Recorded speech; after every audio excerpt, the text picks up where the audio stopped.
ফরিদপুর ৪ চরভদ্রাসন এবং সদরপুর উপজেলা এবং ফরিদপুর ৫ ভাঙ্গা উপজেলা সংসদীয় আসন পুনর্বহালের নির্দেশনা চেয়ে হাইকোর্টের রিট দায়ের হয়েছে। হাইকোর্টের বিচারপতি মুজিবুর রহমান মিয়া এবং বিচারপতি বিশ্বজিৎ দেবনাথের সমন্বয়ে গঠিত বেঞ্চের অনুমতি নিয়ে রিটটি দায়ের করেন সুপ্রিম কোর্টের আইনজীবী ব্যারিস্টার মোহাম্মদ হুমায়ুন কবির পল্লব। রিটে বলা হয় ১৯৭০ সাল থেকে ফরিদপুর ৪ আসন চরভদ্রাসন এবং সদরপুর উপজেলা নিয়ে এবং ফরিদপুর ৫ আসন ভাঙ্গা উপজেলা নিয়ে গঠিত ছিল, কিন্তু ২০০৮ সালে রাজনৈতিক উদ্দেশ্যে দুটি আসন একত্রিত করে ৩টি উপজেলা নিয়ে ফরিদপুর ৪ আসন গঠন করা হয়, যা সংশ্লিষ্ট আইন ভঙ্গ করে করা হয়েছে।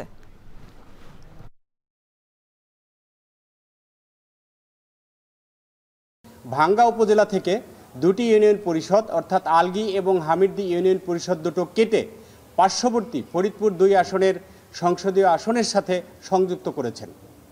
এমন একটি পরিস্থিতিতে আজকের যে আবেদন রিট পিটিশনার তারা মাননীয় হাইকোর্টে একটি রিট পিটিশন দায়ের করেছে যে নির্বাচন কমিশন তার যে প্রজ্ঞাপনের মাধ্যমে ফরিদপুর ৪ সংসদীয় আসন, যেটা চরভদ্রাসন, সদরপুর এবং ভাঙ্গা উপজেলার সমন্বয়ে বহাল রেখেছেন, সেটি চ্যালেঞ্জ করেছেন।